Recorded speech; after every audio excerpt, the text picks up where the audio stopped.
ஓம் சக்தி நேயர்களுக்கு வணக்கம். நேயர்கள் அனைவருக்கும் இனிய தமிழ் புத்தாண்டு நல்வாழ்த்துக்கள். பராபவ வருஷ பலன்கள் அதை பார்க்கறதுக்கு முன்னாடி இந்த ஆண்டு பிறப்பில் இந்த சித்திரை மாதம் 1ஆம் தேதி நம்ம என்ன செய்யணும், வருட பிறப்பை நம்ம எப்படி கொண்டாடணும், அதை தான் இந்த பதிவில் நம்ம பார்க்க போகிறோம். ஏப்ரல் மாதம் 14ஆம் தேதி செவ்வாய்க்கிழமை அன்னைக்கு காலையில் 9:32 மணிக்கு சூரிய பகவான் மேஷ ராசிக்கு பிரவேசம் செய்கிறார். இந்த பிரவேசத்தை தான் நம்ம சித்திரை வருட பிறப்பு அப்படின்னு சொல்கிறோம்.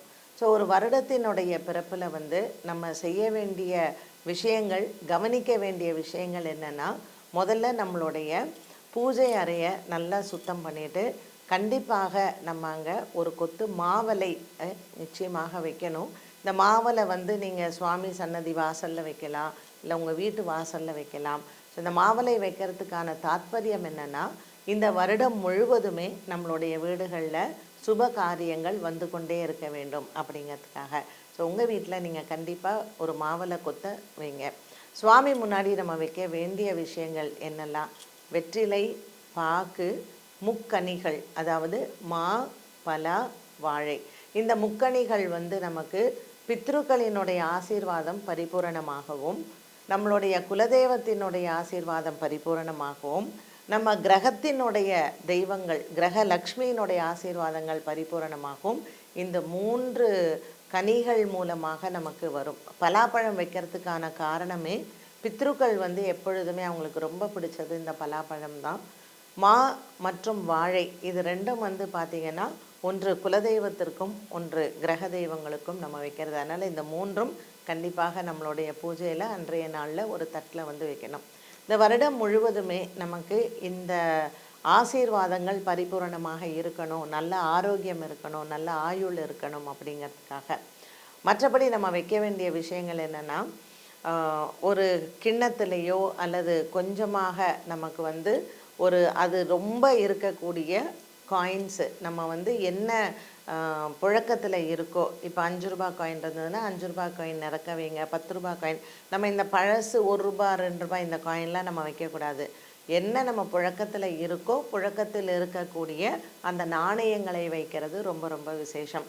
அந்த நாணயங்கள் கூடவே நம்ம இன்னொரு கப்பில் நம்ம கடைகளில் கிடைக்கும். காப்பரில் தாமரைப்பூ போட்ட சில நாணயங்கள் உண்டு. அதையும் நம்ம வச்சோன்னா, அந்த உலோகத்தையும் வச்சோன்னா, லக்ஷ்மியும் குபேரனும் சேர்ந்து நம்ம இல்லத்தில் வாசம் செய்யக்கூடியது. ஸோ இந்த சித்திரை மாதம் 1ஆம் தேதி சூரியன் மாறக்கூடிய இந்த காலகட்டம் பருவங்கள் மாறுது இல்லையா? இந்த பருவங்கள் மாறும் பொழுது சித்திரை மாதத்திலிருந்து ஆடி மாதம், ஆடி மாதத்திலிருந்து ஐப்பசி மாதம், ஐப்பசி மாதத்திலிருந்து நமக்கு தை மாதம், தை மாதத்திலிருந்து திருப்பி சித்திரை மாதம். இப்படி சூரியனினுடைய இந்த சுழற்சியில் நம்ம இன்னைக்கு இந்த 12 மாதங்களில் முதல் மாதமான இந்த சித்திரை மாதத்தில் இந்த முக்கனிகளையும் வைத்து, வெற்றிலை இந்த பாக்கில் நம்ம எப்படி வைக்கணும்னா, உடைக்காத அந்த முழுமையாக இருக்கக்கூடிய அந்த பாக்கு, இந்த கொட்டைப்பாக்கு தான் நம்ம சுவாமி முன்னாடி வைக்கணும். இதுலேயும் நம்ம அதில் எண்ணிக்கை அப்படிங்கிறது இருக்குது. 11 பாக்கு வைக்கணும் லாபத்தில். 11 வெற்றிலை, 11 பாக்கு. இந்த பாக்கு நம்ம மொத்தமாக வெற்றிலை மேலேயும் வைக்கலாம், இல்லை சாஸ்திரத்துக்கு நம்ம களிப்பாக்க வெத்தலை மேலே வச்சுட்டு ஒரு கிண்ணத்தில் இந்த 11 பாக்கை லாபத்தில் நம்ம வைக்கிறது. தீபங்களையும் நம்ம லாபத்தில் ஏற்றுவது ரொம்ப ரொம்ப விசேஷம். இந்த கனிகள் வைக்கும் பொழுது நம்ம நெல்லிக்கனி வைக்கிறதும் ரொம்ப சிறப்பு. அது நெல்லிக்காய் அப்படிங்கிறதே மகாலட்சுமியினுடைய அம்சம்தான். ஸோ 11 நெல்லிக்காய் நம்ம லாபத்தில் அந்த தட்டில் சுவாமி முன்னாடி நம்ம வைக்கணும். கேரள மாநிலத்திலாம் இதை விஷு அப்படின்னு சொல்லுவாங்க. அவங்க ஒரு நிலக்கண்ணாடி முன்னாடி இதை எல்லாத்தையும் வச்சு காலையில் வேளையில் இதை இந்த விஷு கனியை பார்க்குறது வழக்கம். நம்ம இங்கே தமிழ்நாட்டில் சுவாமி முன்னாடி இதை எல்லாத்தையும் வச்சு கண்டிப்பாக இதோடு நம்ம வைக்க வேண்டியது இந்த பராபவ வருஷத்தினுடைய பஞ்சாங்கம். ஒவ்வொரு வீட்லேயுமே உங்களுக்கு பஞ்சாங்கம் படிக்க தெரியறதோ தெரியலையோ, ஆனால் பஞ்சாங்கத்தை வாங்கி வீட்டில் வைத்து கொள்ளுவதே நமக்கு ஒரு பெரிய சுபம். இதில் எந்த பஞ்சாங்கம் வாங்கிறது அப்படின்னு நிறைய பேருக்கு ஒரு குழப்பம் இருக்கும். கோவில் பஞ்சாங்கம் அப்படின்னு கேளுங்க, பாம்பு பஞ்சாங்கம்னு சொல்லக்கூடியது. ஸோ இந்த பாம்பு பஞ்சாங்கத்தை வாங்கி நம்ம அதில் மஞ்சள் தடவணும். அந்த முதல் பக்கத்தை ஓப்பன் பண்ணிவிட்டு மஞ்சள் தடவணும். நம்மளுடைய பழைய காலத்தில் வந்து பார்த்திங்கன்னா வீட்டில் இருக்கக்கூடிய பெரியவங்க தாத்தாவோ இல்லை வீட்டில் வந்து அப்பாவோ அந்த பஞ்சாங்கத்தை வந்து படிப்பாங்க. அந்த பஞ்சாங்கம் படிக்க வேண்டிய ஒரு நல்ல நேரம் அப்படிங்கிறதையும் பார்த்து தான் படிப்பாங்க. ஸோ கார்த்தால நம்ம வந்து அன்னைக்கு ஒரு யமகண்டத்தை தவிர்த்துட்டு, கண்டிப்பாக இது செவ்வாய்க்கிழமை அப்படிங்கிறதுனால காலையில் யமகண்ட வேலையை தவிர்த்துட்டு நம்ம நல்ல நேரம் பார்த்து இந்த பஞ்சாங்கத்தை படிக்கலாம். இல்லை காலையில் 6 மணிலேருந்து 7 மணிக்குள்ளே நம்ம பஞ்சாங்கத்தை படிக்கிறது ரொம்ப ரொம்ப விசேஷம். இந்த சுவாமி முன்னாடி இதையெல்லாம் வைக்கும்பொழுது அன்றைய நாளில் நம்ம நெய்வேத்தியங்களுக்கும் குறிப்பாக நம்ம முக்கியத்துவம் கொடுத்தாக வேண்டும். இன்றைய நாள் மட்டுமே அந்த பச்சை வேப்பம் பூ இருக்கு இல்லைங்களா, அதை தான் நம்ம வந்து முதல்ல சமைக்கணும் காலையில். ஸோ இந்த பச்சை வேப்பம்பூவை மாங்காய், வெல்லம் இதோடு சேர்ந்த வேப்பம்பூ போட்டு ஒரு பச்சடி பண்ணுறது தான் அன்றைய நாளினுடைய சிறப்பு. ஒரு வருஷ பிறப்பு அப்படின்னாலே வேப்பம்பூ பச்சடி தான் பண்ணுவாங்க.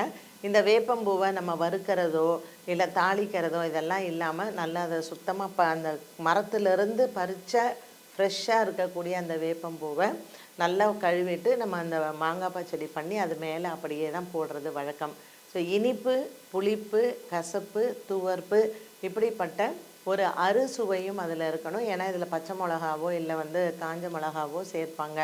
அறுசுவையும் சேர்ந்து அன்றைய நாளில் நம்ம சமைக்கும் பொழுது இந்த வருடம் முழுவதும் நமக்கு அந்த போல் வாழ்க்கையும் எல்லா சுவைகளுடனும் இருக்கும்.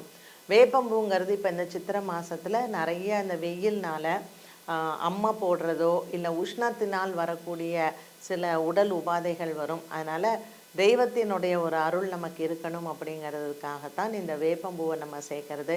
ஸோ வேப்பம்பூவை கண்டிப்பாக இன்றைய நாளில் சமையலில் சேர்க்கணும். அடுத்ததாக கண்டிப்பாக நம்ம சக்கரை பொங்கல் பண்ணுறோம் நைவேத்தியத்திற்கு. இந்த வடை பண்ணும் பொழுது இன்றைய நாள் மட்டும் 3 பருப்பு சேர்ந்த வடை, முப்பருப்பு வடைன்னு சொல்லுவாங்க. இதில் உளுத்தம் பருப்பு நம்ம எப்பொழுதுமே வடைக்கு சேர்க்கிறதா, இதோட கடலை பருப்பும் சேர்த்துக்கணும், பாசி பருப்பும் சேர்த்துக்கணும். இந்த 3 பருப்பும் சேர்ந்து நம்ம வடை செய்யும் பொழுது நவகிரகங்களினுடைய அனுகிரகம் நமக்கு கிடைக்கும். நமக்கு ஏதாவது தோஷங்கள் இருந்தாலும் அது விலகும் அப்படிங்கிறது பழைய காலத்தில் இருக்கக்கூடிய ஒரு ஐதீகம். ஸோ சித்திரை வருட பிறப்பு அப்படிங்கிறது வந்து ஒரு சம்பிரதாயமாக மட்டுமல்லாமல் சடங்குகளோடு நம்ம சேர்ந்து பண்ணும் பொழுது குடும்பத்தில் நமக்கு எல்லா விதமான ஐஸ்வர்யங்களும் இறைவனினுடைய அனுகிரகமும் நமக்கு வருடம் முழுவதுமே இருக்கும். இந்த வருடம் நம்ம பார்க்கும் பொழுது இந்த பராபவ வருடத்தில் கண்டிப்பாக எல்லார் குடும்பத்திலேயும் எல்லார் வீடுகள்லேயும் முக்கியமாக நம்ம குலதெய்வத்திற்குன்னு தனியாக ஒரு தீபம் ஏற்றுவது ரொம்ப நல்லது. ஏன்னா இந்த வருடத்தில் இருக்கக்கூடிய இந்த கிரக அமைப்புகள், சந்திரன் வந்து சதய நட்சத்திரத்தில் வராரு, ராகுவோடு சேர்ந்துருக்காரு, ஒரு காலசர்ப்ப தோஷ அமைப்பில் தான் இந்த வருட பிறப்பே வந்து இருக்குது.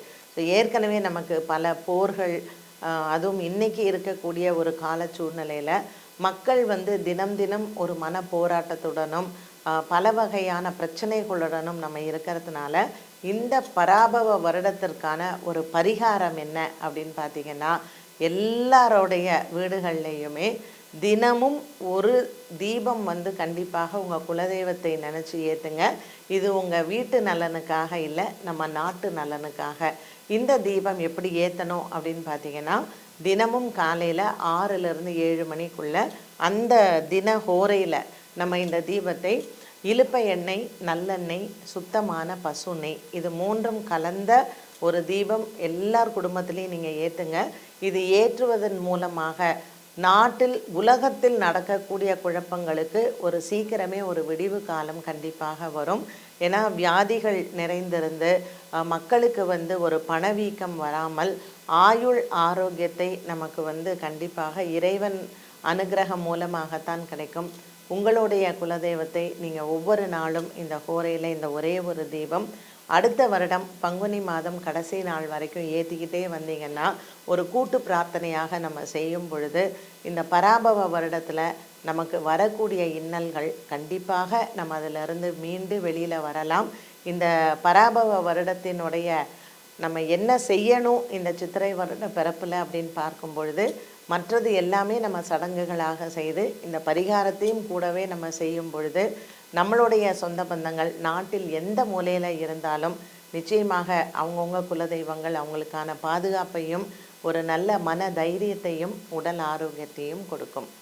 ஆகவே இந்த பராபவ வருடம் எல்லாருக்குமே நல்ல சுபத்தை தரணும் அப்படின்னு சொல்லிட்டு உங்கள் வீடுகள்லேயும் நீங்கள் பஞ்சாங்கத்தை படித்து இந்த வேப்பம்பூவோடு சேர்ந்த மாங்காய் பச்சடியும் செய்து நெய்வேத்தியம் பண்ணி அனைவரும் இன்புற்றிருக்க நம்ம இறைவனை வேண்டுவோம். பராபவ வருடம் எல்லாருக்கும் எல்லா இன்பத்தையும் நன்மையையும் தரட்டும்.